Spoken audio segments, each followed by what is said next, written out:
may I introduce our moderator for this morning. Sir Christian Esguerra is a multi-awarded journalist and host of ANC's After the Fact and his own podcast, Facts First. He is an assistant professor of political reporting and press ethics at the University of Santo Tomas, Faculty of Arts and Letters. He was named the 2020 Marshall McLuhan Fellow by the Center for Media Freedom and Responsibility and the Canadian Embassy in the Philippines for his, quote, passion for the craft that transcends news platforms and proficient mastery to discover and explain the facts restricting the space for dissemination, for disinformation to thrive, unquote. Allow me to give the floor to Mr. Christian Esguerra, and thank you very much, Christian, for giving us time this morning. Go ahead, Christian. Hey, good morning to all of you, to all the participants. It's a great honor and also pleasure to be part of this forum today. I'm looking forward to the discussion, especially to correcting all those lies about the Marcoses. Thank you, CJ Sereno, for that very powerful and effective keynote speech. Thank Nilatag you, niyo lahat, Christian. natapos lahat, basically. And I hope people were listening. And I think I'm going to take our cue from you. Mamaya po during the Q&A, we're going to speak in Filipino. I think that is the most effective way to talk about this issue. But in the meantime, mag-English po muna tayo in terms of certain reminders and introductions to our panelists, okay? So each panelist will be given individual and period of 5 minutes to speak before the question and answer. Of course, we'd like to remind also our speakers to avoid discussion of partisan political stance in light of the upcoming elections. Okay, let's start now with our first panelist. Mr. John Nery is a trustee at the Asian Center for Journalism at the Ateneo de Manila University and convener of the Consortium on Democracy and Disinformation. He received several recognitions for journalistic excellence and was a Nieman Fellow in Journalism at the Harvard University, a Jefferson Fellow at the East-West Center in Honolulu, and a visiting research fellow at the Institute of Southeast Asian Studies in Singapore. He is a Rappler columnist and previously served as editor-in-chief of Inquirer.net. Welcome to the forum. The floor is yours, Mr. John Nery. Thank you very much, Christian, and thank you, CJ. Wow, it is bracing to see CJ again after so long. And it is just as bracing to hear her impassioned, vigorous, and truthful presentation on historical denialism, on the historical denialism that is at the heart of the Marcos legacy. I would like to make 3 points in my 5 minutes. First, a question of definitions. I'm very happy that CJ has cut through the clutter and use the term, the preferred term, historical denialism. I realize many of us still use the term historical revisionism, but I think that it should be clearer to us now that there is actually a positive use of historical revisionism and a negative use of historical revisionism. When you use the resources of history to revise an account in order to correct or to contextualize or to provide a new construction or interpretation, those are all examples of positive historical revisionism. But it is negative historical revisionism that we are concerned about. And I think the better term for that, as CJ Sereno has already proven, is historical denialism. Negative historical revisionism is based on the idea that the history as it happened did not in fact exist. It is not an alternative reading of our history. It is a reading of an alternative history. So I'm glad that we can start properly by focusing on the term historical denialism. Second, I would like to talk about the role of the state, whether it's complicity or more, in fostering historical denialism. I mean, I think many of us in this audience of 501 right now might be familiar with a famous line from a novel, The Book of Laughter and Forgetting by Milan Kundera. And that line is, "The struggle of man against power is the struggle of memory against forgetting. That's a very powerful line. But what strikes me at this point, listening to C.J. Sereno, is that I remember, I read that novel when I was in college. I remember that the novel started by talking about this particular historical incident in Czechoslovakia, where the communist rule started in 1948. And there was this communist leader who was barehatted, and because it was snowing, Clementis, an aide, gave his fur cap to the leader, Gottwald. 4 years later, Clementis was accused of treason and executed. Because he was executed, the communist authorities erased him from the record books, took him out of the pictures, airbrushed him out of that very famous balcony scene. And the first section of that novel ends by saying all that remains of Clementis is the cap on Gottwald's head. Why do I bring this up? Because C.J. Sereno is herself a victim of historical denialism. If you go to the Supreme Court website right now and you look up the list of chief justices, there is a sudden leap after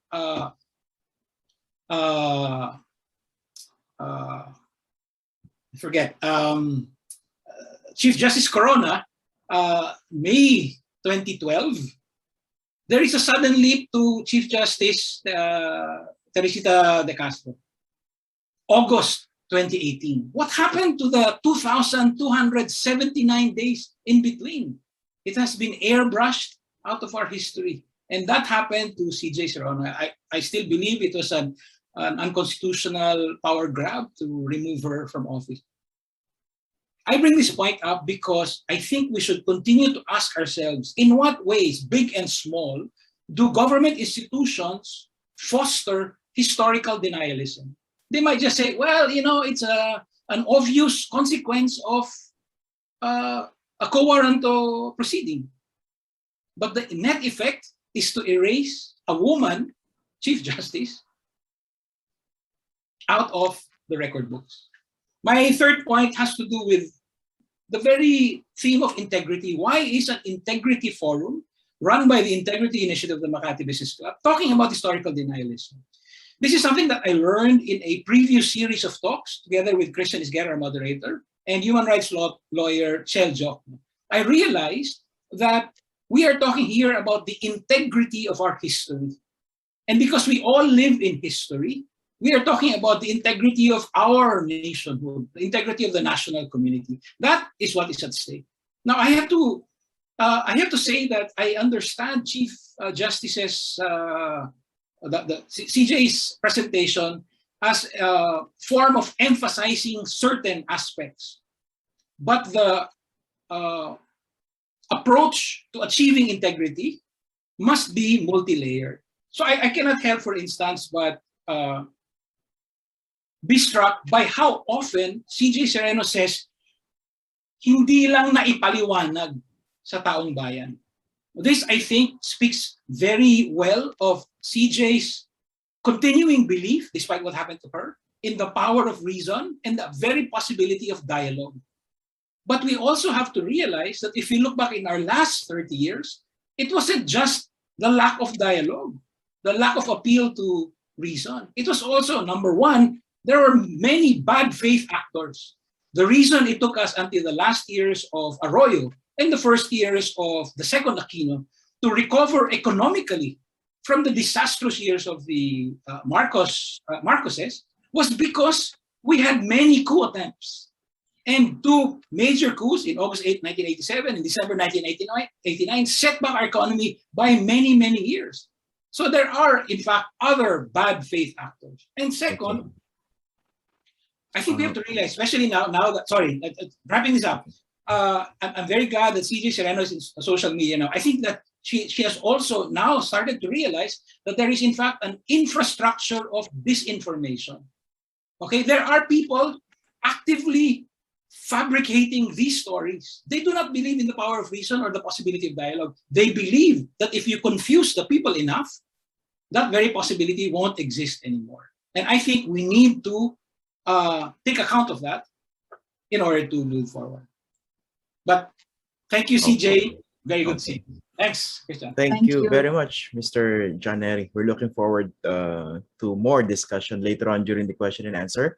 At this stage, I'd like to welcome Ms. Loretta Ann Rosales, a Filipino activist, teacher, three-term party list representative, and former chairperson of the Commission on Human Rights. She was a martial law victim herself and was instrumental in instituting a class action suit for gross human rights violations committed during the martial law period. She previously served as the president of the Institute for Political and Electoral Reform and a member of the Philippine Working Group of the ASEAN Human Rights Mechanism. At present, she teaches at De La Salle University's College of St. Benilde School of Diplomacy and Governance. Welcome to the forum, Ms. Eta Rosales. Yes, thank you. Thank you very much, Christian. Can you hear me? Can you all hear me? Yes, po. Very clear. Okay, thank you. Thank you very much, CJ. Thank you, goodness. Tata. Yeah, my gosh. When you were talking with such passion, you know what came to my mind right away? You remember when you asked all of us, you were still the Chief Justice, and that was the first time ordinary people, ordinary activists were allowed to speak freely and openly before the Corte Suprema. I will never forget that. And we all were able to express ourselves and to tell the truth about why we felt at that time it was Marcos should not be buried in the libingan ng mga bayani. That was the issue. And so, of course, we talked about our personal experiences. And I hope those personal experiences are recorded in the Supreme Court because that should be institutionalized as truth beyond perception, beyond distortions.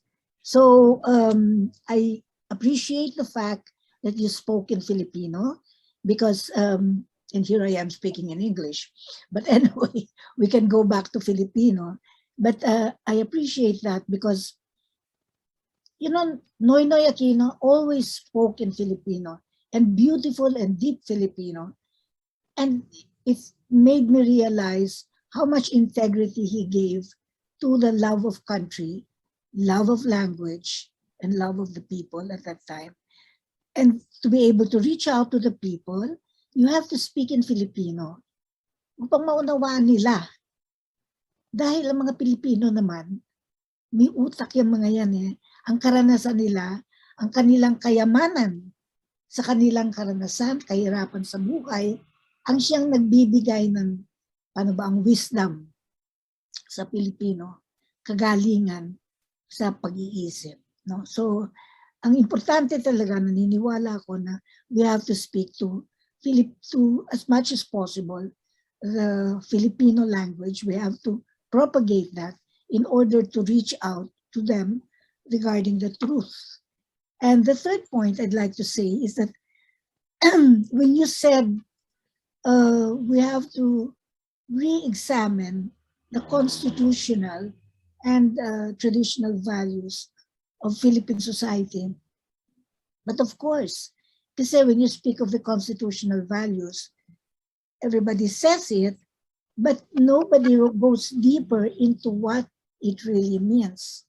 So the democratic rule, the underpinnings of democratic rule are basic and fundamental.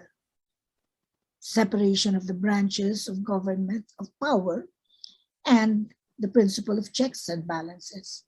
Pero malalim yun.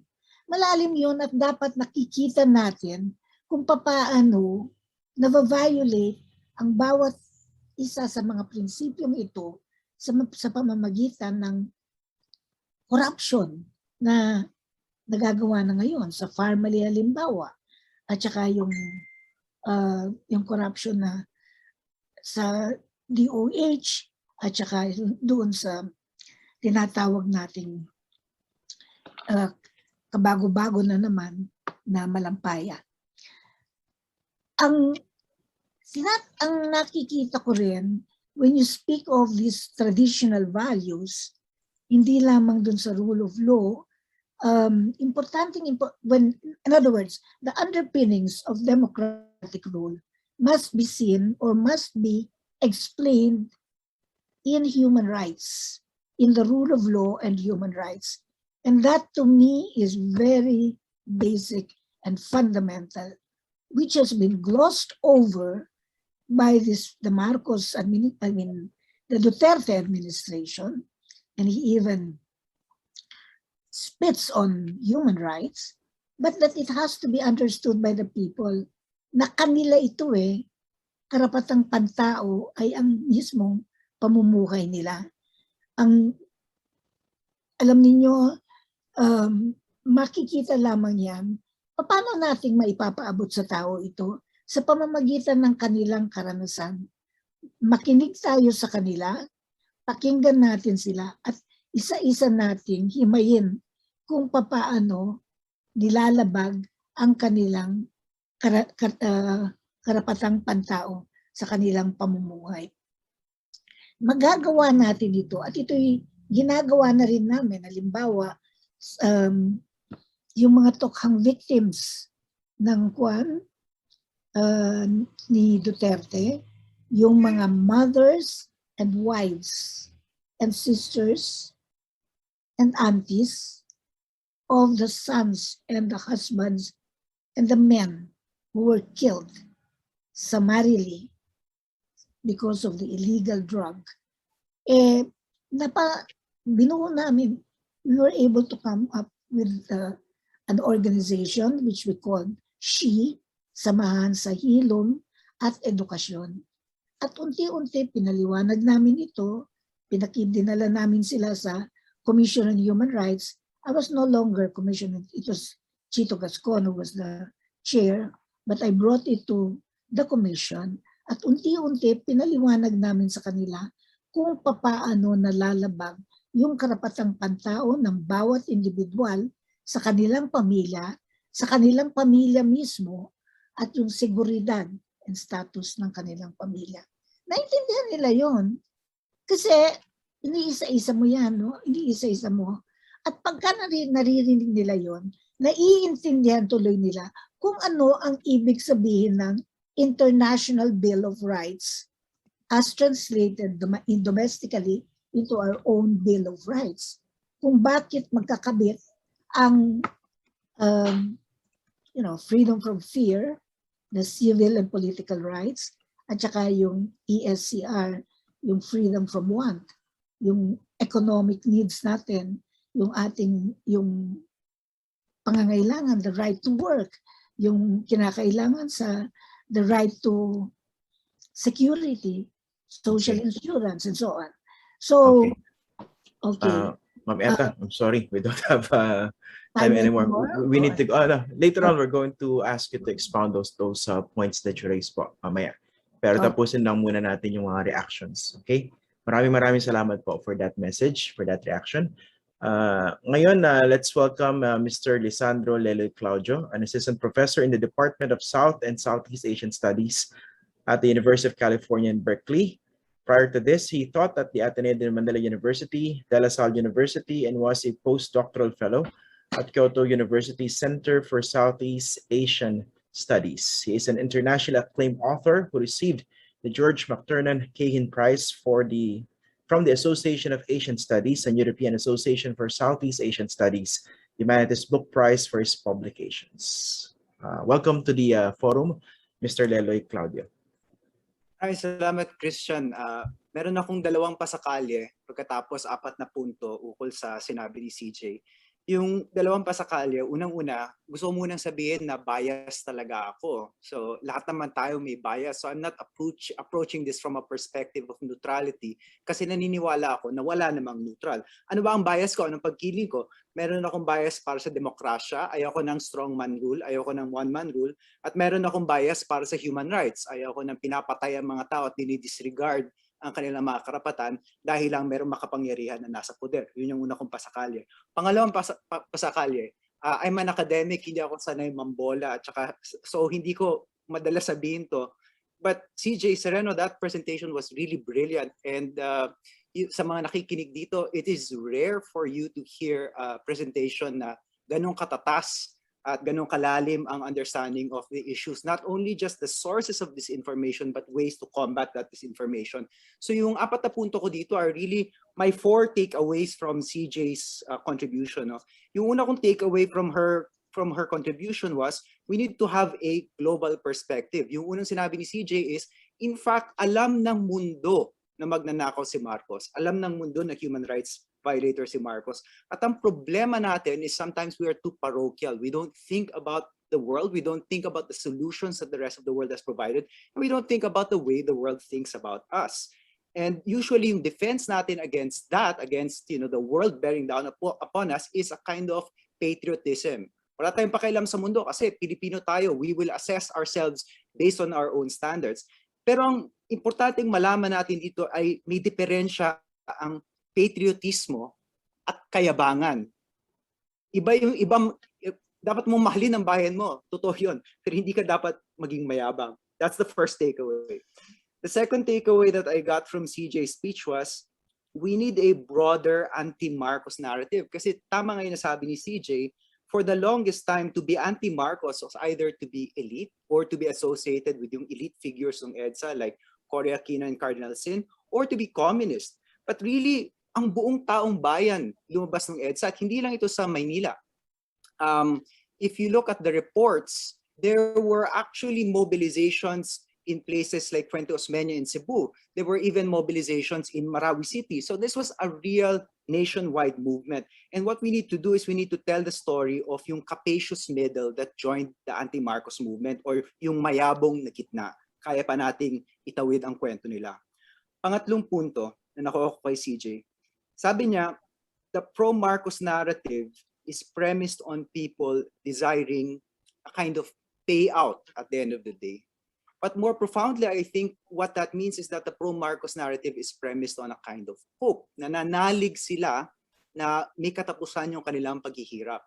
So ang tanong natin ngayon para sa ating sarili is, what is an alternative vision of hope?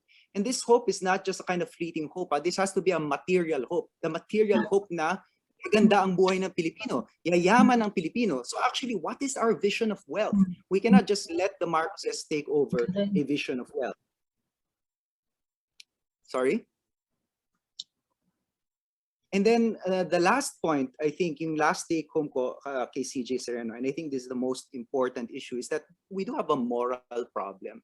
Sometimes kasi yung mga taong naniniwala kay Marcos, kaya nabanggit ni CJ, they think it's okay na may mga pinatay noong panahon na yun. They think it's okay that people died during that time kasi komunista naman sila. This is, of course, reflected and echoed by the supporters of the present drug war. They say, okay lang namamatay yan kasi hindi naman tao yung mga yan, mga addict yung mga yan. And we need to look deep into ourselves and ask, is there a moral problem in the Philippines? And I want to end my reaction by quoting Albert Camus. Albert Camus gave a speech called The Crisis of Humanity. And then sa end ng speech niya, he says this, and sana may magsalin nito sa Tagalog kasi ang ganda-ganda nito. He says, all I ask is that in the midst of a murderous world, we agree to reflect on murder and to make a choice. After that, we can distinguish those who accept the consequences of being murderers themselves or the accomplices of murderers, and those who refuse to do so with all their force and being.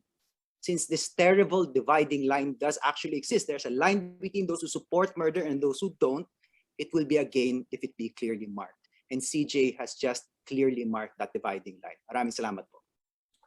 Okay, maraming salamat, Professor Lelo Claudio. Ngayon, bago tayo tumungo doon sa ating question and answer, tanongin lang po natin ang ating mga panelists. Okay lang po ba sa inyo mag-extend ng konti para mas suwabe ang ating discussion for this morning? Okay lang po ba yan? Mukhang tumango naman sila. So, Yes. okay. Maraming salamat. Again, maganda yung sinabi kanina si CJ Sereno na let's speak in Filipino. Yun ang gamitin nating medium dito sa discussion natin para sa umagang ito. Kasi isa sa mga dangers na pwede mangyari dito, this could be another echo chamber. Kumbaga, kayo-kayo, tayo-tayo nag-uusap at very limited yung reach kahit technically maraming nanonood. Okay, so maraming mga tanong na ipinadala para sa forum ngayong umaga at maraming napili rito at marami rin actually doon sa mga tanong na nasagot na. Pero unang-una, bago tayo tumungo doon sa iba pang maimportanteng bagay na dapat pag-usapan, let's clarify terms first. So merong ginamit na term, historical revisionism, merong denialism, at merong distortion. Ano ba talaga yung pinaka-angkop na term? Naipaliwanag na ito ng ibang mga speakers kanina. Pero moving forward, nakikita nyo ba siya as progression? Let's say the worst is distortion. And if that is the case, ano ba talaga yung termino na dapat ginagamit natin para mas ma-encompass yung talagang mga kasinungalingan na ginagawa in favor of the Marcoses? So would like to answer that. And also, nga pala, let's make this a conversation. You don't have to wait for me to ask questions directed at any of the panelists, including CJ Sereno. Kung gusto niyo pong sagutin agad, just call my attention. Who would like to answer that? Ano ba yung pinaka-angkop na termino talaga? From my Facebook page commenters, okay lang? Start ko, no? Apo. Kasi hindi ako kagaya nyo na nasa sociology, political science, or history academic field, no? Ang madaling maintindihan nila, fake news. Pag sinabi mong fake news, pasok na yun lahat. Yung denialism, yung negative revisioning, kasama na yon. And then, sino ba daw ang totoong historians? Yan ang mga itatanong ko naman sa inyo. Eh ngayon, ang totoong historians daw ay sila, yung mga vloggers at supporters. Kasi ang nakikita nila, uulat doon ng totoo, yung mga vloggers na pinapanood nila. Kaya pinapaliwanag ko, alam mo, walang mga accountability yan. Tinan nyo, siguro kung ikukwento ko ang buhay mo, Leloy, yung pinaghirapan mo sa academe para ma-recognize at mabibigyan ng degree, sasabihin ko, biruin nyo, 4 na taon, tapos bago ka makakuha ng doctorate, 10 taon, tapos may panel, tapos magsusulat ka ng libro. Dugo at pawis yan bago ka paniwalaan sa larangan nila. Tapos ang pinapaniwalaan ninyo ngayon ay susulpot lang, maglalagay lang na cellphone, sarap nila, magsasalita lang. Tapos yung autoridad na yan, alam niyo ang isang tip ko, no, para sa mga followers ko, paano makakahanap ng fake news. Una-una, source. Kung pinanggalingan ni Leloy na nagdusa ng matagal para makilala sa kanyang field, at pag nagkamali siya, tatanggalin siya, i-strip yung mga honors niya. Samantalang itong mga nagtapat lang ng cellphone sa mukha nila, walang mawawala, baka pa nga kumikita. Isipin nyo na lang, gamitin nyo na lang po ang common sense. Obviously, si Leloy papaniwalaan ko at yung nagtapat lang ng cellphone sa mukha niya na nanggaling na parang sumulpot na parang kabuti, ay medyo kaduda-duda. Pangalawa, si Leloy ba pag hinabla, mas madali mahabla at mas madaling pabayarin ng 10 milyon? O yung vlogger na bigla nang sumulpot tapos buburahin kagad yung blinag niya? Sino ang mas kapapaniwala? Yung pwedeng panagutin sa batas, kagaya ni John Nery, kasama siya sa inquiry, pwedeng ihabla si Raul Palabrica, pwedeng ihabla yung editorial board, pwedeng ihabla yung publisher. Babayad sila ng danyo 10 milyon. Samantalang yung nag-put up ng website na fake, hindi mo mahahabol yan kasi fake na yan, hindi mo mahahanap yung kanyang kailangan, forensic specialist para malaman mo kung sino nag-put up ng website tungkol kay Taliano at tungkol sa will ni Marcos. Biruin nyo yun, isang pera, walang babayad na danyos dahil sa kalokohan na pinasok niya. Samantalang ang inquiry baka magbayad ng 100 million pag nagkamali sila sa reporting nila. Isipin nyo naman, sino ang mas careful? Sino ang may mga kasama na nagbabantay ng katotohanan? Si John Nery, i-call out any reporter ng dyaryo niya, i-call out kung halimbawa nagkamali sila. Ang dami-dami, si Christian Esguerra, yung mga beat reporter niya, nagsinungaling at hindi trinayage. Binigay na report kay Christian, delikado si Christian, yung buong organisasyon. So, sino ang mas kapwedeng paniwala? Yan. So, yung SOCMED campaign ko, pati defense na ng historians at ng media, nasama. Kasi yung content na nag-deliver, kailangan kong tanggol. So, paano ko mapapagtanggol kung hindi ko ipapagtanggol yung dinaanan yung proseso? So, yon ang sa akin itatanong sa inyo. Ano ba ang pinaka-important na issue ngayon? Is it the term? Or is it explaining to the people the process that you, historians, academicians, media, school book writers go through? I think Ma'am Etta would like to add to that. Yeah. Sabi ni CJ Sereno, fake news. Although sabi ng iba, that is a contradiction in terms. Because if you talk about news, it's supposed to be accurate. Pero pinauso ni Trump eh. Anyway, Okay. Miss Etta. Yeah, denialism is fine, no? But beyond denialism is also the distortion. Hindi lamang sila nagdi-deny na hindi nila ginawa yung violations at hindi sila nagnakaw. Bagkus, binabago pa nila yung kasaysayan. So, I would like to put it that way, no? Pero I take off from, what Nietzsche, the philosopher, just said, that everything is subject to interpretation. And the interpretation that prevails is a function of power rather than of truth. So, kung sino nasa kapangyarihan, siya yung magdadala ng fake news, siya yung magbabago ng kasaysayan, at siya yung magsasabi sa mga tao kung ano yung dapat ninyong paniwalaan. So, yun ang sagot ko. No? Sige. So, Tapos let's... Just that one, just to make... So, dapat intindihin din natin yung concept ng kapangyarihan. Dapat yung kapangyarihan ay paglilingkod sa taong bayan, kung hindi paglilingkod sa sarili. Okay. May tanong dito si Denise Ann Suarez, Assistant Professional Lecturer at the College of St. Benilde. Ang tanong niya, why do you think the culture of historical revisionism or distortion, in short, fakery, huwag na tayong mag-language engineering, is pervasive in the Philippines? And what is the impact on our political development? John, would you like to answer first? Maganda yung sinabi ni Leloy, no? Yung first takeaway niya dun sa presentation ni CJ, no? That we need to have a global perspective. I think the first thing we need to let go of is the idea that it's only in the Philippines. Hindi po totoo na tayo lang, no, mahilig sa revisionism. Part of the reason that there is so much fakery, not only in the Philippines but in other parts of the world, is that the infrastructure of this information can be found not just here but in other parts of the world. No? So yung Facebook, unfortunately, or YouTube, unfortunately, prioritizes sensational content. The more people link to it, the more valuable that piece of content is, not the intrinsic, yung tunay na halaga. No? Kasi naging popular, naging viral, pinag-uusapan, kaya mas mahalaga. Because of that business model, so to speak, marami sa atin, we've learned to share yung mga hindi pa natin binabasa, pero parang sa tingin natin, it affirms with our worldviews, sinishare din natin. So, una-una kailangan sabihin natin na hindi lang tayo. Pero, siguro, importante din sabihin na maraming pera ang mga Marcos. No? Maraming pera na ang naibalik, no? By force and law from them. I think 170 plus billion. Pero marami pa rin ang nasa kanila. Gusto ko lang sabihin, tingnan natin ano nangyari. No? Si Bongo Marcos tumakbo ng Senado 1995. No? A few years after his father died. Talo siya. Anong ginawa nila? They carefully seeded information spaces. Nung pumutok yung social media, yung YouTube, nandun na sila. By 2010, panalo na siya. Naging senador na siya. By 2019, yung kapatid niya, si Amy, senador na rin. It took years.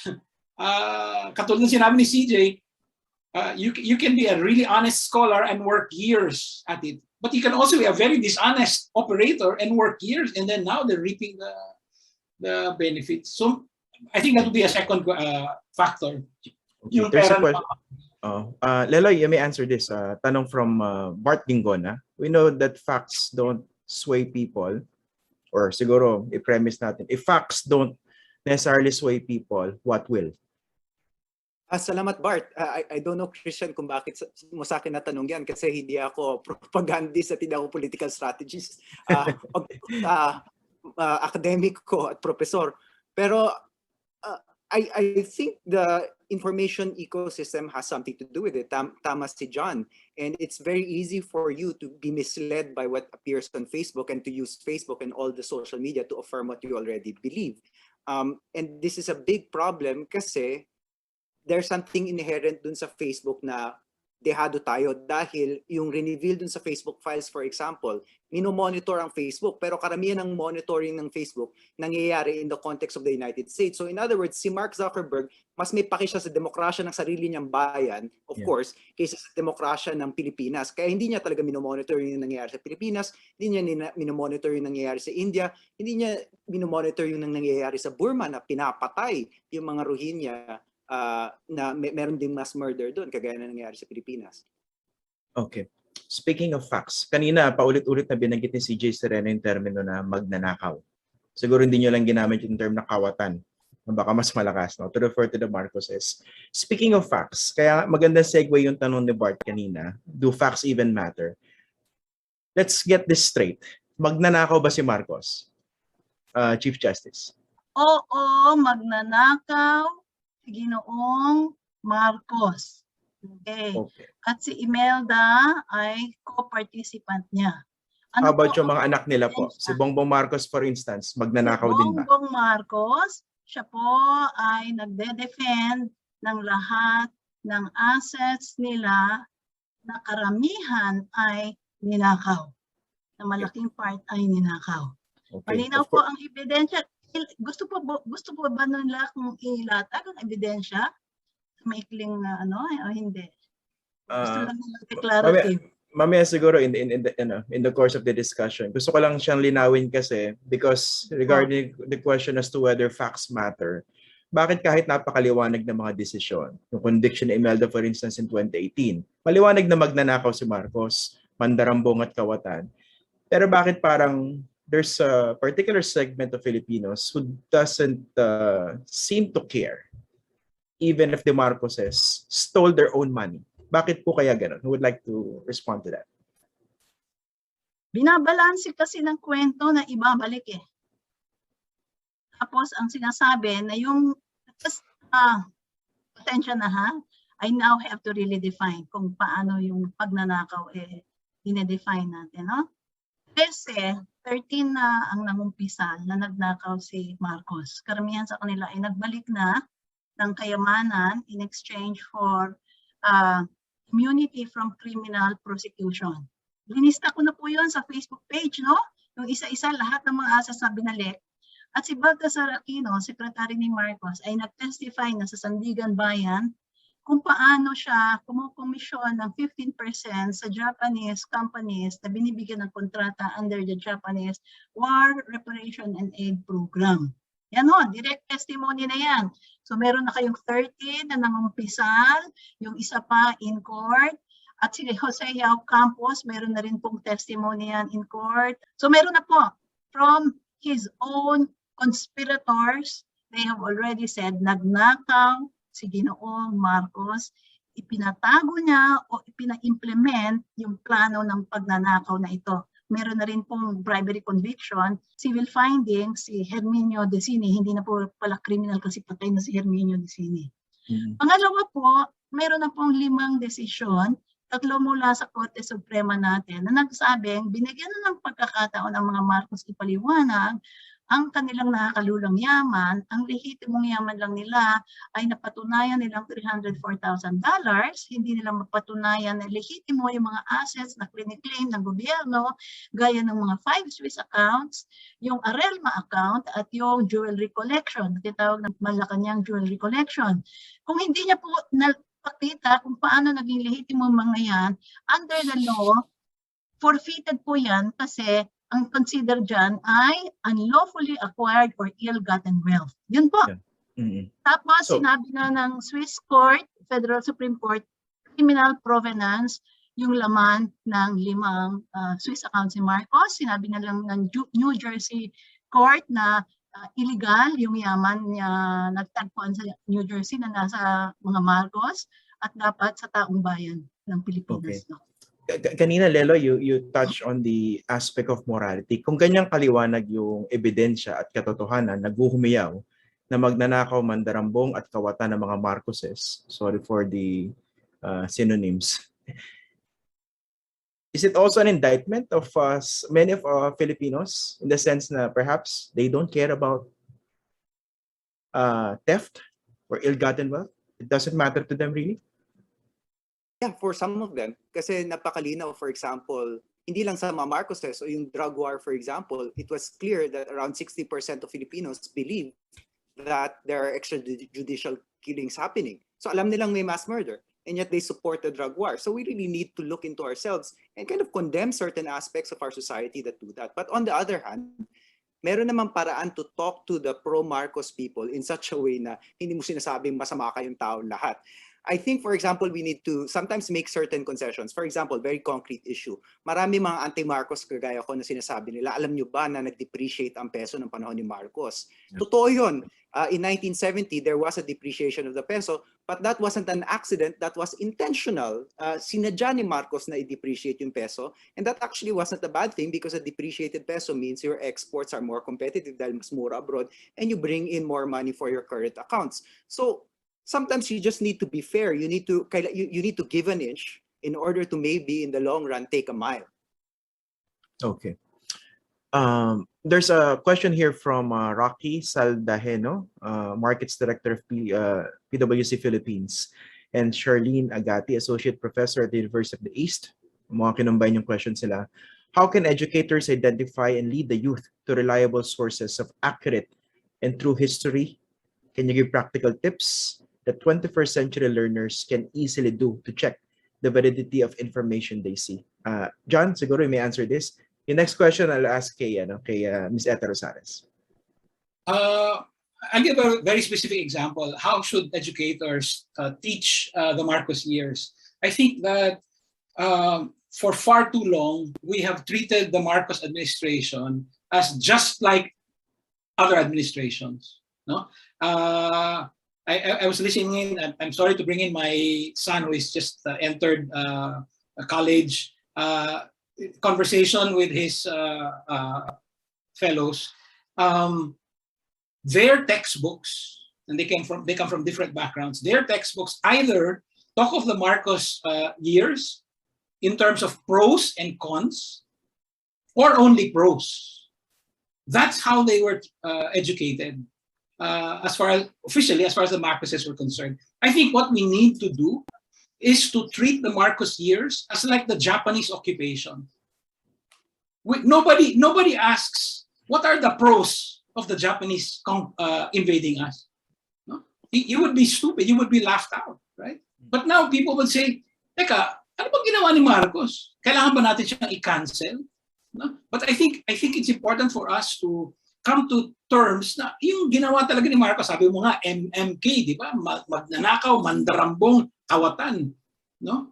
And ano pa, murderer, mass murderer, sinira yung demokrasya natin. Ang dami niyang ginawa. He shouldn't be treated like just any other president. No? Okay. Yung kay Don, kleptocrat siguro, no? I'm sorry? Yung kay Don, kleptocrat. Kawatan. Anyway, sige, next question for Ms. Eta Rosales. From Herbert Texon, principal, affiliated with the Department of Education.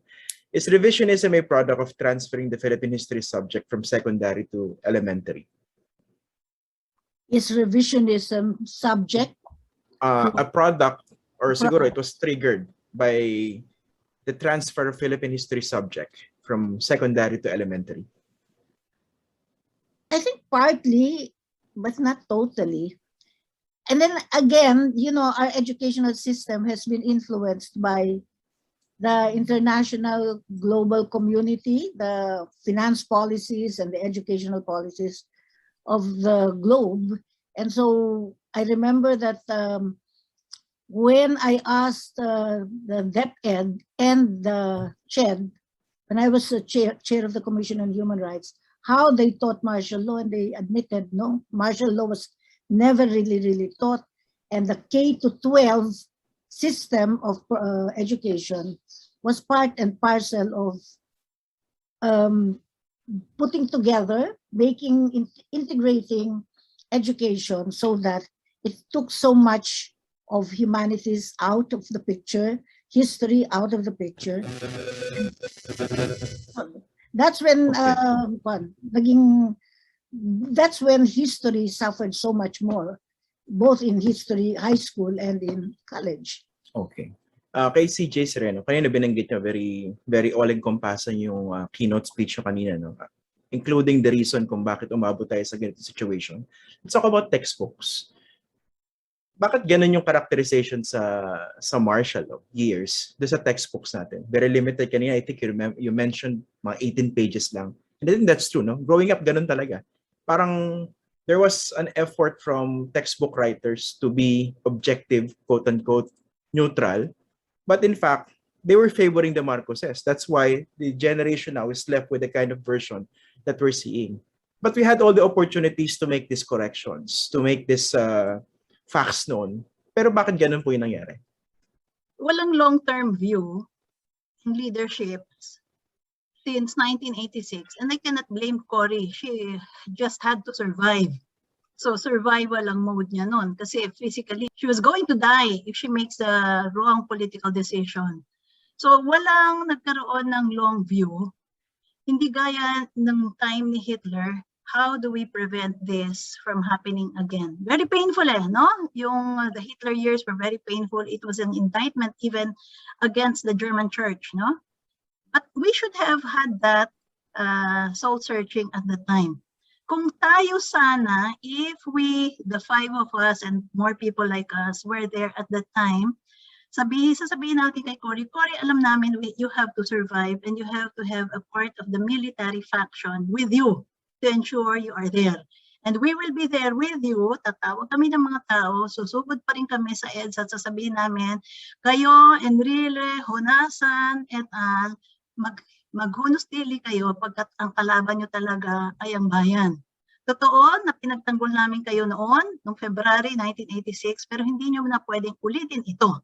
Walang ganong naging boses tayo bilang bayan.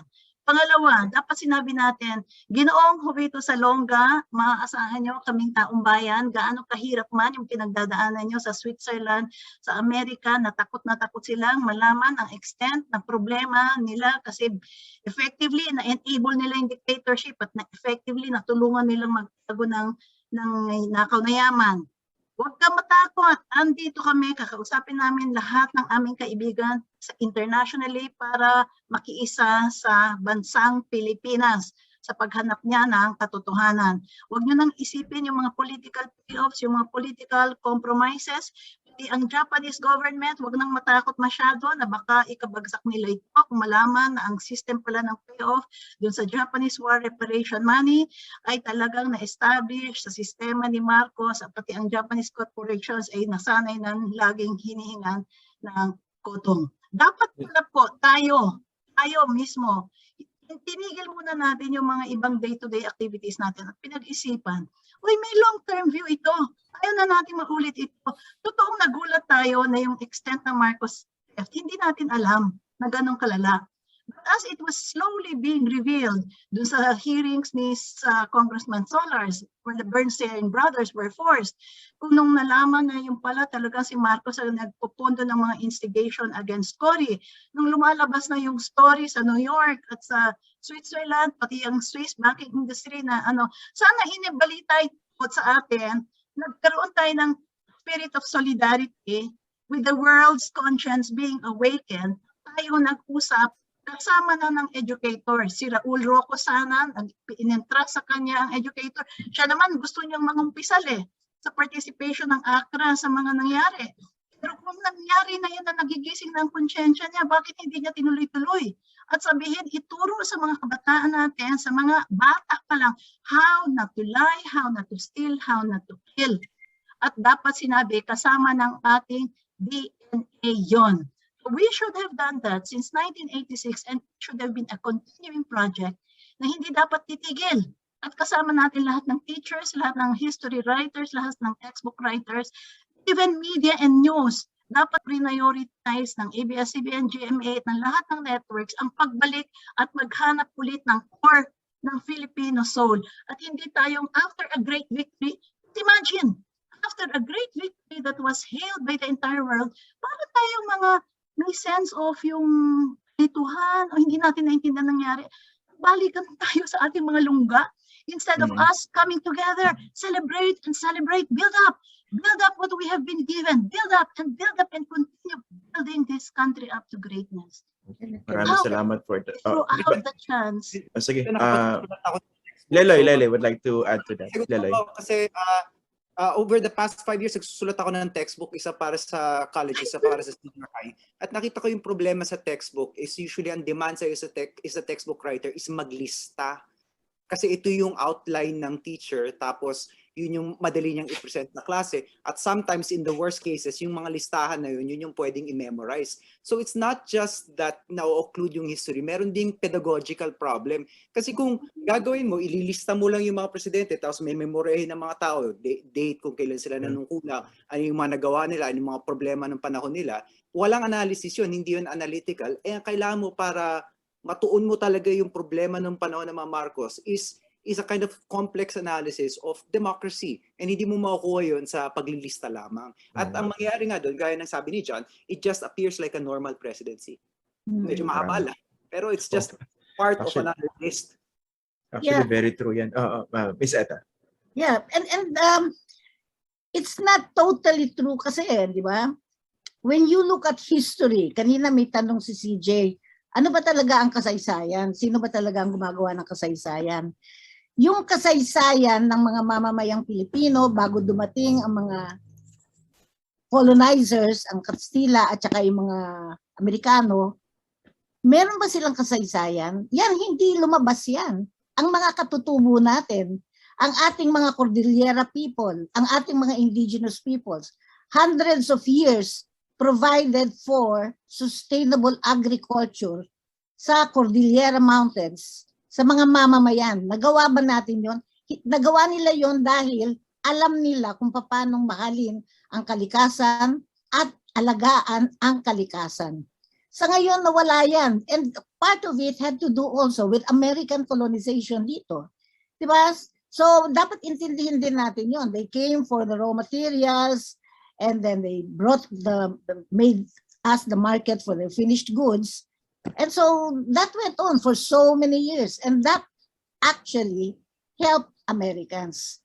That we have to understand that it is not only as if, it's not as if the Americans were totally ignorant of what Marcos was doing. They knew when he declared martial law, and they gave him the blessings because Marcos decided to protect the American bases.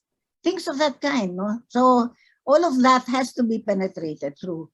Tama, democracy is difficult, but it has to be incremental. Okay. John, ito common na nadidinig din nating concern whenever there are discussions like this, no? Kanina, kinontextualize ni CJ Sereno yung tumultuous situation ni Cory, especially during the early years, no? Understandable, yung focus mo, getting things in order. Pero after Cory, there was Ramos, Erap, Gloria.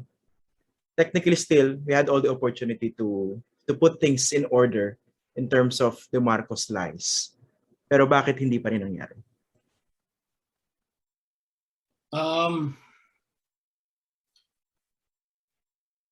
Inertia. Political inertia. I think the politicians were more interested in retaining power. To be completely fair to the historical situation, survival was the #1 priority in the first few years after. No? There were two massive coup attempts in August 1977, 1999, but there were others as well. Yeah. So just to be able to survive to 1992 and to hand it off to a successor, that was a very big thing already. No? Pero siguro, hindi ko alam, napagod yung yung political class. Hindi ko alam. I have to say though, that I'm really, the more I think about it, I really share Leloy's view about CJ's presentation. It's really brilliant, especially the first parts. I did not realize. I mean, we've all done reporting on this, right? I mean, we've covered this. Pero yung approach si CJ, ibang-iba talaga. It's from the lawyer's perspective, from the inside, you know? And then also looking at the international implications. No? Yung linaw. Yun nga, hindi pa masyado, I think even members of the political class don't really appreciate that. Baka nandun lang sa mga skirmishes na para ano, para mas madiinan natin, no? Very powerful yung sinabi niya. Si Marcos nangotong pa, no? Nangomission pa sa Japanese separation. May mas gagarapal pa ba ron? Marami Yes. pang mas gagarapal, syempre, And then his own public works secretary testified. against him. Diba, Okay. wow, I mean, May tanong dito si Jenier Moreno. I hope I pronounced your name correctly. Tsaka si Rafael Cabanado. Magkasunod to. Paano namin maibabahagi ang maling pananaw sa kasaysayan na nakakatanda kung minamaliit nila? Siguro, mali yata yung term. Paano nila maiko-correct o maaayos yung mga maling pananaw sa kasaysayan na nakatatanda kung minamaliit nila ang kaalaman ng kabataan? Common conversation to, no? Sa mga dinner table. And what are the ways that the youth can do? What can the youth do to educate the elderly who are deceived by fake news that are circulating on different social media? Would like to answer that. Common to, no? Nakikipag-debate sa mga tito, tita, teachers, former advisors, may Meron mga ako- loyalista pala. Leloy, Meron Sige, akong salita. standard answer dyan. Kasi Okay. yung claim usually dyan is proximity. Mas matanda ako, naaalala ko. But Yeah. actually, nobody is really proximate to yung victims ng martial law unless nandun ka at nakikita mo yung mga pinapatay nung panahon na yun. So yes, nabuhay ka nga nung panahon na yun. If you're like whatever, 60, meron kang memories nung time na yun. Pero anong memory mo nung time na yun? Nanonood ka ng television na puro propaganda dahil controlled ni Marcos yung media. Pumunta ka ba dun sa mga pinupuntahan ng mga journalists natin sa sa provinces at nakita nila yung mga pinapatay doon, na nakasalamuha ba sila sa mga mahihirap na mas lalong nagugutom dahil sa pagtank ng ekonomiya noong 1980s? Kung hindi mo nagawa yun, hindi ka rin proximate, hindi mo rin na-experience yung martial law. Kahit buhay ka nun, buhay ka nga nun, pero hindi mo rin naman na-experience. In fact, mas marami pang alam yung kabataan na inaaral kung ano yung nangyari noong panahon na yun. Pero ano yung magandang paraan para sagutin, let's say, nanay o tatay ng isang kabataan na sasabihin sa'yo, iha, masyado kang bata, masyado kang mulat. Meron Dami akong kang success story ikukwento, Ah, sige Christian. po, CJ Sereno. Nagkwento ako nung sa Scripture Union, no, yung journey ko, sa buhay ko. And ang sabi ko, ang key lesson doon, fighting for what is right is its own success. And we should never stop. Yung isang nakikinig na bata, pumunta sa lolo niya, sabi niya, Lolo, please po, huwag niyo nang ituloy yung plano niyo ng vote buying. That was 2019 eh. Kasi pinag-uusapan sa dinner table yung vote buying. Alam niyo po, Lolo, kung itutuloy niyo yan, ang sinisira niyong kinabukasan ay kinabukasan ko. So I say that sa lahat ng youth webinar natin na very powerful yung inyong personal appeal to the older generation that this is their fight, that they have a sense, kami mga kabataan, alam namin ang tama at mali, pinag-aralan namin yan. At sabi ko, idikit nyo pa sa isang truth and you have to equip yourselves. Kasi pag sinasabing rebellious lang kayo at gusto nyo lang kasi maging aktivista kasi uso yon, pakita nyo na hindi yon, na hindi, it's not the impetuousness of young people that is really weighing in your hearts. Rather, what is weightier is the fact na nag-compute na kayo ng national budget na sinasabi ng World Bank, 20 to 40% of that national budget will go to corruption. If we have a 5 trillion budget, 1 trillion to 2 trillion will go to corruption. That's enough for hospitals for every city and municipality in the Philippines. And that's enough to ensure na yung mga corruption na yun, kung hindi sana nangyari yun, may edukasyon, may ospital, pakita nyo na smart kayo about money issues. Sabihin nyo, Nay, kaya ako pinaglalaban ng katotohanan at ang laban ko sa korupsyon kasi ayaw kong tumaas ang taxes ko in the future. Gusto ko mabigyan kayo ng pagamutan na talagang aalagaan kayo sa inyong kahinaan. Alam niyo, sabi ko sa mga kabataan, may respeto kayo ng matatanda eh. Hindi pala irresponsible at hindi pala sumasama lang kayo sa mga aktivista at nakikiuso ang inyong pananaw, kundi talagang pag-build ng future ang kino-consider nyo. It has been tried, Christian, by many young people to have a more responsible conversation with the older generation that talks about their own vision, what they want in the future, and how they have used reason, facts to arrive at conclusion about the position that they must take about today's political issues. At ididikit nila yon sa pagmamahal nila sa older generation. Alam mo, talagang nagbubuksan ang mind ng matatanda. Yung paggalang nila, galingan ng mga kabataan, yung comprehensiveness ng view nila, malakas. Kaya ang importante, we give the right information to our youth. Hindi tayo, magsasabi rin tayo sa youth, empower din natin sila, enable natin sila. Assuming itong mga millennials at Gen Z, hindi nakakuha ng tamang history textbooks, then let's provide it to them. At ang tama, kaya ako binibida ko yung mga history professors na sabi ko, ito mga reliable. Basahin niyo yung mga works nila, basahin niyo yung mga libro ni Tat, yan yung mga kolumnistang ganito. Kasi mas may trustworthiness sila. And the more that they feel empowered, tas nakakakita sila ng role model because I see so many young politicians now who are very idealistic. Tignan nyo yung young leader na yun. Kayang lumaban. Tapos ang question pa sa akin, napakaganda. 2 sangguniang Kabataan Federation in-invite ako. If pressure kami na sumama sa political side nito, alam nyo, ayaw namin yun. Sabi ko, alam nyo, dami ko nakukuhang confessions ngayon. At the older generation are teaching sangguniang kabataan officials to sign legal contracts. Lumaban kayo. Alam nyo how you can do that? Magbuklod-buklod kayo and sign a covenant that you will have objective standards for taking political positions. Ayaw niyong ginigipit kayo. Pag nakita nila na collective kayo sa inyong principled stand, atras yan. So, young people na nakakasalubungan ko, nakikita ko gumagawa sila ng ganito. So, merong paraan. So, kailangan lang na wide audience, ang dami-dami yung idealistic young people, yan yung gawin po ito. Marami nang nag-succeed. You can do this, replicate this, and you have more creative ways to do it. So, mukhang possible ang reverse clarification or conversion, no? Yung mas bata, yung magka-clarify ng mga bagay-bagay sa mas nakakatanda. A related question siguro, John and Ma'am Eta can answer this. From Junina Fernando, from the Ateneo School of Government, and Marilu Cristobal. Your questions are, historical revisionism is rampant among the majority of the voting population. Yun ang premise niya. Those in classes D and E, how can we help counter it? Number 2, how can you bring your message across to the D and E segments of society? Medyo pinahapyawan na yan kanina ni CJ Sereno. Pero let's elaborate on that. Would like to go first, John, or John muna, sige. And then, Maybe Ma'am Eta. Miss Eta. Sige. Can go first? Ma'am Eta, would you like to go first? Yung how to reach the classes D and E. Yes, so many ways. Maraming artista sa ating mga kabataan. Gumawa sila ng pintura, no? Paintings, let them feel expressions sa kanilang mga mga feelings nila tungkol sa pagbabago na ginugusto nila. You know, that artists can be created. That we've done that before, no? Sa yung mga tinatawag na mga kanto boys na ano yung tawag doon sa yung gangs, the street gangs, we were able to, not me in particular, but friends of mine, no, were able to train them and make them into actors and artists. Nanalo pa nga yung isa sa kanilang I'm talking about Jim Libiran, for instance. That can be done. That is just one way, and then malikhain yun at madali. And then the other is, you know, the rule of law and human rights.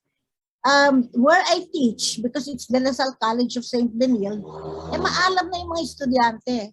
Pero ang kailangan ng mga estudyante yun, they reach out to the D and E, C, D, and E segments of society, and maaring magawa yun to use the language that is understandable. And then the students are very willing. Even the teachers are very willing. Ngayon, very ripe ang panahon. And I think that we can do it, but we have to get out of our box. We have to get out of our pumasok tayo. Let us immerse ourselves in the communities where we can. Okay. John, tsaka siguro pwedeng idagdag mo na rin doon sa reply mo yung concern na didirig natin, usually binabato doon sa mga sinusubukang i-correct yung mga kasinungalingan tungkol sa mga Marcoses na masyado elitista, condescending, pag nagpalibanag, nagle-lecture. Paano ba maaayos yung gano'n? Maganda nga yung sinabi ni Ma'am Eta, no? Yung lalo na yung sa dulo. I want to pick up from where she left off. No? We need to immerse ourselves in our own communities.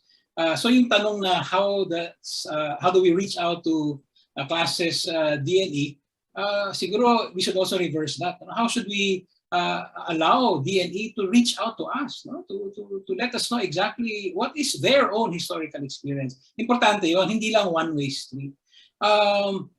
Having said that, we can work with them. They can work with us in many ways. What CJ Sereno is doing, for instance, dito ako natutuwa because she has taken to social media in a very big way, and the reception has been very good. Why is that important? Like I said, social media has the wrong value, no? Places the wrong value on content, no? Kung popular, valuable. So CJ Sereno has played that game to our own advantage, no? Her virality on Facebook allows us to reach out to others, no? So nandun yun. Pero pag tingnan mo yung mga sagot niya, actually marami na siyang nasagot eh. Marami mga tanong nakikita ko dito sa chat, sinagot na niya sa Facebook niya. Nandun na, bakit hindi nakulong, ganyan. Ang dami niyang explanation. Ang lalim pa, no? But for me, it's important na we have someone like her, and she's not alone, na popular, viral, importante. Another thing is, we also need to put pressure on these social media platforms, whether we like it or not. And it's true. This information doesn't come only through digital spaces. No? Look at the tarpaulin na para sa babe. Ginawa ng police, no? To taint Gabriela para sa babae, naging para sa babe. That's not digital disinformation. That's physical. Pero karamihan ng disinformation dumadaan sa social media. So we must put pressure on the social media platforms. I don't mean get the government to crack down on them. I mean work with them, put economic and other forms of incentives in the balance with this. Marami naman tayo eh. Lalo na ngayon, I don't know what the internet penetration rate in the Philippines now. It's probably 75, 80%. That means that the majority of Class D and E are already on the internet. And by definition, are also on Facebook. Kasi in the Philippines, the Facebook is like the internet already. No? So importante yun na may pressure din manggagaling sa kanila from Class D and E. Sige, I was told we have 10 minutes left para sa Q&A. Leloy, related tong question dun sa sinagot ni John tsaka ni Ma'am Etta. From Marvin Gerlan, Vice President of Inland Haulers and Truckers Association, Haulers. Sabi niya, we are in the age of bite-sized information being shared through social media, particularly TikTok and YouTube. How can we take advantage of this? For the information of the people na nanonood sa atin, ang powerful ng BBM PR machine sa TikTok in particular. Leloy.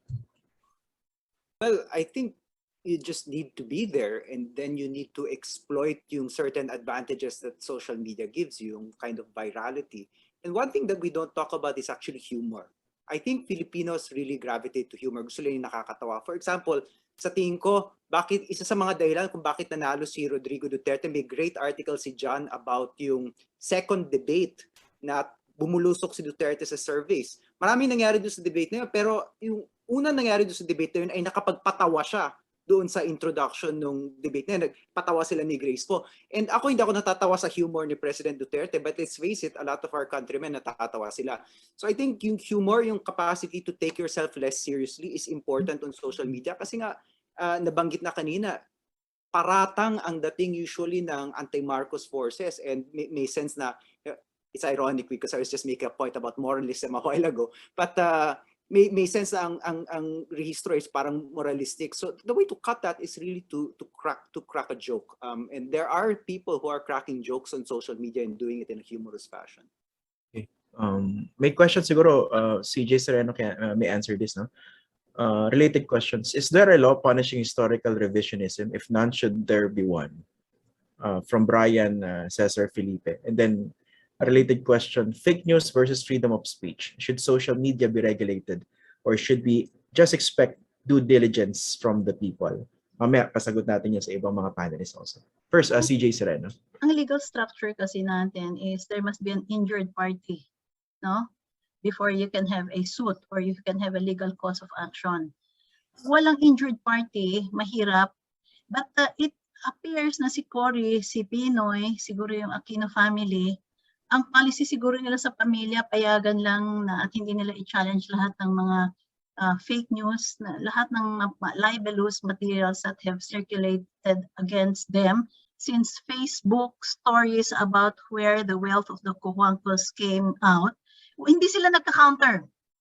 So that was about the symbolism of Ninoy and Cory, and then later on Pinoy. For us, yung mga naintindihan, yung personal story nila is dikit sa ating democracy. Hindi natin pinansin yun. But because that was unchallenged, even yung symbolisms ng democracy and the benefit of democracy na erode. That nobody can bring a cause to defend democracy as a concept. Walang legal cause of action yan, di ba? It belonged to the Aquinos really because they owned the symbols of democracy since 1983. Hindi yun na-capitalize, hindi na-intindihan that the law works in such a way that there must be a real injured party. So, masyadong anonymous, masyadong diffused yung concept of democracy for us, tayong 5, to bring a case against fake news purveyors in that sense. Yung si Ninoy daw ang nag-found ng NPA, bakit daw hindi hinabol ni Cory yung nag-assassinate kay Ninoy. Moral nga nakakadiri nga yung fake news na linabas nila. Si Chris Aquino daw ay nagsuot ng mga alahas ni Imelda. Si Pinoy Aquino daw ay try na magpuslit ng 3,500 metric tons of gold to Thailand. Mga ganon, hindi nila kinounter. Except formally, doon sa suit, nag-file lang ng sagot ang grupo ni Pinoy against that. So nobody owned the truth because it nadikit yun sa mga tao na ayaw i-contest yun. Okay, so yan ang problema ng ating legal system. Now, you go to website, it's so difficult to take down websites. The social media platforms are easier because there are owners and supposedly may mga guardians yan na pwede kang sumbungan. So how do we do that? The arrangement is there are more and more credible people coming together. Supposedly, their dominance of the narrative will set things aright. Okay, related question dyan, freedom of speech versus regulation. Yan yung argument na linalabas ng maraming BBM supporters ngayon. Bayaran ang media, yung lahat ay nabayaran. Pati nga ang Nobel Peace Prize Committee, nabayaran daw ni Maria Ressa at ng oligarchs. Kaya nanalo si Maria Ressa. Alam niyo yun, linyang yun, ha? Even the Nobel Prize of Maria Ressa. So yung institution that you had, you were relying on, which is kayo yung credible media, or si Leloy is the academe. Taken na yan. So the only way you can put together the whole thing is really for enough consensus of credible personalities to come out in the open and to talk about the real story of our country. Okay, now, didikit ko na lang yung third point ko, no? Kasi mayroong isang napaka-important point ako nakita. Maraming Pilipino naniniwala sa listahan sa barangay.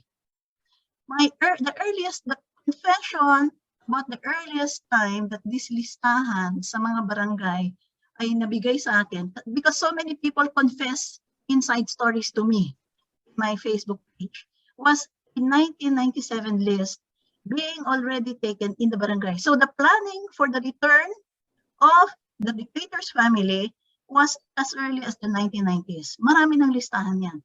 So sanay na sila na may listahan, hoping that the supporters will eventually get something in return.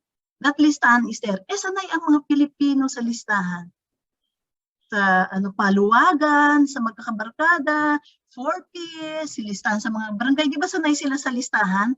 So ang listahan per se sa kanila hindi suspicious. Willing pa nga yung iba na magbayad ng registration fee to join the movement to support the Marcoses. Ano pa gumagastos? Kasi ang payoff in the future is huge. So hindi suspicious sa kanila, hindi nila iniisip na political propaganda yan. So what do we do now? Kailangan magkaroon dito tayo ng credible system of saying there is a genuine people's list. A people's list where it is the community that will try to help each other. Kailangan magkaroon ng counter-narrative na yun. Kasi ang daming umaasa sa future gantimpala ng mga nakakalulang yaman na ilalabas daw. Before I ask si John and si Ma'am Etta for their reaction, CJ Sereno, may related na question ako dun sa binanggit nyo. In 2016, you dissented to the ruling to have Marcos buried at tilibingin ng mga bayani. Meron kayong mga warnings during that time. Mukha ba nangyari yun? That somehow nakatulong yon in terms of rehabilitating further the portrayed image of the Marcoses? Yung kasing pag-rehabilitate ng symbol sa kanya. Kasi very powerful sa Pilipino ang symbols. Mga lelo yung kwento mo kanina na yung mga listahan, yun lang ang kaya ng pedagogy. Another listahan is yung mga infrastructure. Now we know na doon sa testimony ni Baltasar Aquino, 15% kotong yon pag Japanese founded. Lahat yun, no? So, ang kaya pala ng pedagogy natin, listahan, gaya ni Leloy, yung mga sasabihin mo, nandito yung San Juanico Bridge, nandito yung Maharlika Highway, etc. Yun lang ang kaya. Yung analysis, hindi kaya. So, yung kakabalik sa kanya, sa libingan ng mga bayani, is basically an affirmation by Duterte that he stands by the Marcos narrative. So, yung kung anong goodwill ni Duterte, binuhos niya kay Marcos by supporting the burial, libingan ng mga bayani. At nakatulong yun. Now may plot twist na yun. Kasi doon sa interview ni President Duterte, doon sa isang vlogger, ang sinabi niya, hindi naman ako maka-Marcos. At sinabi ko nga sa inyo, kung magnakaulit siya, bahala kayo dyan. Will that erode whatever goodwill Duterte has put behind Marcos' name? Kasi kung Duterte and Marcos was encapsulated by the decision to entomb him in libingan ng mga bayani, gamitin yung narrative na yun eh. Any small narrative. Nakita ko na, ginagamit nila, gagawa sila ng mga splice video, o sino mo, hero talaga. Ang tunay na hero ay si Marcos, hindi si Ninoy. Si Ninoy, binagay sa 500 peso bill. Ano ba talaga nagawa niyan? Wala. Nagpakamatay siya. Alang sabi pa nga nila, pumunta siya sa Manila, alam niyang papatiin siya ng NPA kasi mahal niya yung mga comrades niya. Biling sila sa ganung storya. Okay. So, symbols yan, Christian, makagat, marami pa rin ang kumakagat eh. Ang linaw ng pagkakalatag niyo. No? Maraming salamat for that. John, would you like to add to that? Wala na yata ako. Hindi, siguro doon sa konteksto ng regulation sa social media, very powerful ang social media. Very, very powerful. So maybe just a couple of answers. One, I think we need to do what CJ is doing. We need to be where the people are. No? So kung nasa TikTok sila, dapat nandun din. No? Parang gano'n. No? Part of it is playing the games that they like to play. Part of it is making popular new games that you start. In other words, creating your own narratives. But so that has to do with the social media platforms. But the second point I would like to suggest is a lot of this is dependent, a lot of the future rather, is dependent on Marcos winning in 2022. If Marcos wins as president, our discussion, this will just be a footnote. No? Now he will, I started by saying we need to think about the role of the government in fostering historical denialism. We've seen how Duterte was able to transform the Philippine presidency without even declaring martial law. No? He was able to oust a chief justice without using impeachment. No? Among many other things. We can be sure that if Marcos wins, he's going to do the same thing. Maybe there's no need for declaring martial law all over again. No? But then he will be in a position to redefine the story, to tell the story in his own way. And that's just... Okay, as a last word siguro, can Ms. Eta add to that? Binanggit na rin dyan yung importance ng 2022 elections. I mean, tama yung sinabi ni Leloy na simula. No? You cannot say that people are neutral. Sa journalism, napaka-misuse ng term na objective. No? We need to call a spade a spade. Kung nagnakaw ang tao, magnanakaw yan. Okay? How important, siguro let's take advantage of this last few minutes that we have, Ms. Eta. How important na makapili ng tamang leaders sa 2022.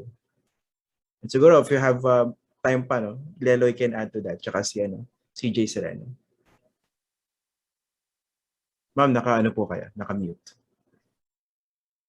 It's very important because in good leadership that believes in good governance and human rights and the rule of law lies the future of our society.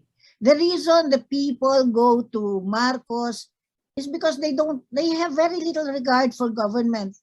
And government has been, it's been used over and over again. Patronage politics. Government and the bureaucracy has been used in order to serve the interests of politicians for their private gain. So you have to overhaul the role of government, and the people have to be part and parcel of government in the making of policies for good governance. It's as basic as that, and the people have to understand it. And to be able to do that, it necessitates education, but education where their experiences mean a lot, and it counts a lot, what is positive and what is negative. To me, it's as fundamental as that. Okay. Maraming salamat, Miss Eta. By the way, para makatulong, yung mga nanonood, just Google the experience of Miss Eta Rosales during martial law. That's one of the most powerful testimonies and experiences by an actual victim of martial law. Enough should be enough to counter all those lies. Leloy. Sa akin yung pagpili ng leader important, pero yung perspective dito is because ang usapan natin national politics, sometimes we think that yung pagpili ng leader presidente lang. Yeah. Maraming truth tellers at maraming potential truth tellers sa gobyerno natin. So siguraduhin natin hindi lang yung presidente, ultimo konsehal, siguraduhin natin na truth teller at hindi sinungaling. At busisiin natin itong mga lower posts na to dahil itong mga to important din to. Ito yung makikipag-usap sa mga tao sa pang-araw-araw, hindi yung presidente. So it's easy for us to think nationally dahil ang discussion sa social media is all national, but ultimately ang leader natin hindi lang presidente, presidente yan hanggang konsehal. Maraming salamat, Leloy. And finally, former Chief Justice Maria Lourdes Sereno, which as mentioned by John earlier, was a victim of vicious airbrushing of history. Yung airbrushing, di ba pampaganda yon? It's a makeup technique. Pinotoshop yung label nyo, yung experience nyo, binura altogether. That's all right. I've always believed that when you have a set of principles and values, it's a lifetime journey that you fight for that. So the position is less important than the content and the procedure or process that you go through to make sure na yung integrity ng values and faith system mo andon. So, ito lang uusap tungkol sa 22 elections. Ang view ko ganito, long term to I'm here journeying with our people because there is a long view of history I am looking at. The view of that history is in the vision mission statement that we had given ourselves in 1987 when we ratified the 1987 Constitution. Anong vision mission statement natin? We, the sovereign Filipino people, tayo ang holders ng power, imploring the aid of Almighty God, awareness of the divine help, in order to build a just and humane society. So ang social goals natin is a just, makatarungan at makataong lipunan, and a regime of truth, justice, freedom, love, peace, and equality. Yan ang vision mission statement natin. Sino gumawa? Tayo. And then we delegate a set of powers to build a government that shall embody our ideals and aspirations. So we are the sovereign, and this is our campaign. Yung movement, yung bawat isang mahalagang movement na pinangungunahan ko. Ang campaign natin is to make people understand, every Filipino understand, that the sovereign really is our collective selves. Tayo yan. At mga tumatakbo ngayon para sa political offices are lingkod bayans, servant leaders. Under Article 11, Section 1, they must be accountable at all times to the people. So whereas before, ang power structure, nandito yung mga political elite at ang taong bayan nasa baba, binabaligtad namin yan through our educational modules. Ang taong bayan ang nasa taas, sila ay ang mga ating empleyado na nag-a-apply for specific positions for a specific period of time that we must hold accountable at all times. We must look at them the way we are going to hire anyone for our outfit, but with greater care kasi we are going to entrust a lot of power, a lot of funds to them that they can easily abuse and that they will do everything to be on top and not be accountable to us. So kailangan limited yan. Kasi wala sa consciousness ng Pilipino yan. Ang consciousness ng Pilipino, ang mga political elite are hari. They are kings. So that needs to be destroyed. And we have long term to do that. So beyond 2022, even while we are trying to say that the choices for 2022 must be guided by the Constitution, and for the faith-based communities, it must be with the scripture for the Christian faith-based communities in mind, kailangan long-term ang view natin. Kasi ang role natin as sovereign Filipino people is not just to appoint yung mga applicants na nagustuhan natin. It is to render and hold them accountable at all times. So ang kailangan talaga ituro sa Pilipino is how to make our holders accountable in a way na comfortable ang mga Filipino people considering their cultural mindset and the importance of social relations to them. So long term ito. It's not a one-shot deal. Akin, fight, have the good leaders installed at all levels, 2022. December 2022, there's another set of fight that we have to fight for, which are the barangay positions and the SK positions. Idealistic leaders din dapat ang ka-fight dyan. But beyond that, fight rin tayo.